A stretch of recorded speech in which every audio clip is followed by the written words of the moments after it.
يا أيها الذين آمنوا كتب عليكم الصيام كما كتب على الذين من قبلكم لعلكم تتقون. وقال تعالى: حسب الرسول الذي أنزل في القرآن هدى للناس بينة من الهدى والفرقان.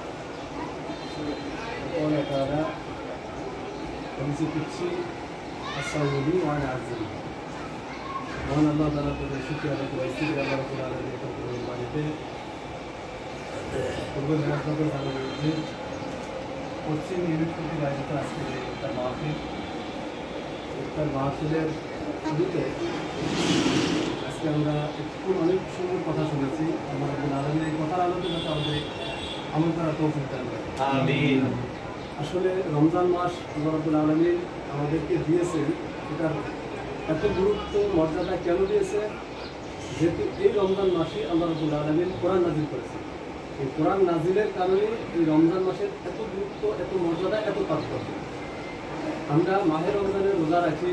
এই রোজার মাধ্যমে বাকি 11টি মাস আমাদের জীবনকে সুন্দরভাবে সঠিকভাবে যাতে আমরা পরিচালিত করতে পারি, এই জন্যই আল্লাহ রাব্বুল আলামিন মাহে রমজানের একটা মাস রোজা আমাদের উপর খরচ করেছে। কেন? যাতে আমরা তাকওয়া অর্জন করতে পারি, যাতে আমাদের জীবনকে সঠিকভাবে পরিচালিত করতে পারি। কোরআন এবং হাদিসের আলোকে আমাদের জীবনে এই রমজান মাসে এমনভাবে সাজাও যাতে করে বাকি 11 মাস আমরা এটা আমল করে, এটার মাধ্যমে আমরা আমাদের জীবনকে সঠিকভাবে পরিচালিত করতে পারি। আসলে মাহে রমজান আল্লাহ রাব্বুল আলামিন কেন দিয়েছেন?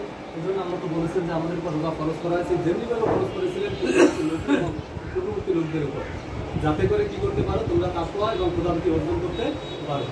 আর এই রমজান মাসের গুরুত্ব এই কারণে দিয়েছেন, আল্লাহ আবার বলেছেন শাহরুল রমজান রোজা খরচ করা আমাদের উপরে যে কোরআন নাজিল করা হয়েছে এই রমজান মাসে, এই জন্যই রমজানের আসলে মুক্তি এবং তাৎপর্য। হাদিসে কুদসিতে আল্লাহ বলেন আস-সাওমু লি ওয়া আনা আজজি বিহি, রোজা আমার জন্য সেটা একমাত্র আমিই দেব। দেখেন রোজা আমরা যে রোজা রাখি, আল্লাহ রাব্বুল আলামিন অন্য কোথাও কিন্তু বলা হয় নাই, অন্য কোথাও কিন্তু কোনো বলে নাই যে প্রত্যেকটা আমলের সওয়াব আল্লাহ নিজে দেবে, এটা কিন্তু বলে নাই। জাস্ট রমজানের ব্যাপারে একমাত্র আল্লাহ বলেছেন আস-সাওমু লি ওয়া আনা আজজি বিহি, রোজা আমার জন্য এর প্রতিদান আমিই দেব। এই জন্য রোজার এত গুরুত্ব, এত তাৎপর্য। দেখেন আমরা যদি এই রমজান মাসে রোজা পাইছি, কোরআন শরীফ আল্লাহ রাব্বুল আলামিন আমাদেরকে দিয়েছে এই রমজান মাসে আমরা লাইলাতুল কদর পাবো। লাইলাতুল কদর পেয়ে আমরা সেটা অনুযায়ী আমাদের জীবনকে আমরা ভালো আমল করব। এই জন্য দেখেন এই যে কোরআন আল্লাহ দিয়েছে, কোরআন মুসলমানদের জন্য একটা গুরুত্বপূর্ণ সংবিধান হলো কোরআন। এই কোরআন যদি আমাদের মুসলমানদের জন্য কোরআন কি সংবিধান, এই সংবিধান যদি আমরা লালন করতে না পারি, এই সংবিধানকে যদি আমরা ধারণ করতে না পারি, এই কোরআন অনুযায়ী যদি আমার জীবনকে আমি যদি পরিচালিত করতে না পারি, আমার সমাজকে যদি আমি পরিচালিত না করতে পারি, একামতের দিন যদি বাস্তবায়ন না করতে পারি, তাহলে আমার এই জীবন যদি আমি সুন্দর করতে না পারি, আজকে এই সমাজে এত বিভ্রান্তি, আজকে সমাজে এত কলহ, এত বিবাদ, এত মারামারি, এত কাটাকাটি, এত কিছু হচ্ছে, এটা শুধুমাত্র এর কারণ হচ্ছে আমরা আমাদের কোরআনের সাথে কোনো সম্পর্ক নেই।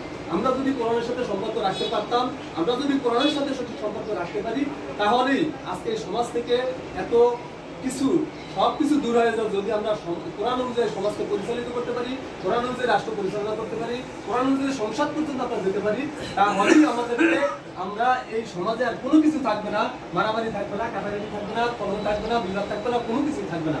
আল্লাহ রাব্বুল আলামিনের কাছে আমরা এই মাহে রমজানকে যে আল্লাহ রাব্বুল আলামিন আমরা এই মাহে রমজানের যে দেখেন হাদিসে বলা আছে মাহে রমজানের একটা নফল ইবাদত করে একটা ফরজের সওয়াব আল্লাহ রাব্বুল আলামিনের মর্যাদা দান করে। এই রমজান মাসে যদি কেউ একটা আমল করে তাহলে 10 গুণ 100 গুণ সেখান থেকে 700 গুণ পর্যন্ত সওয়াব আল্লাহ রাব্বুল আলামিন আমাদের আমলনামায় দিবেন।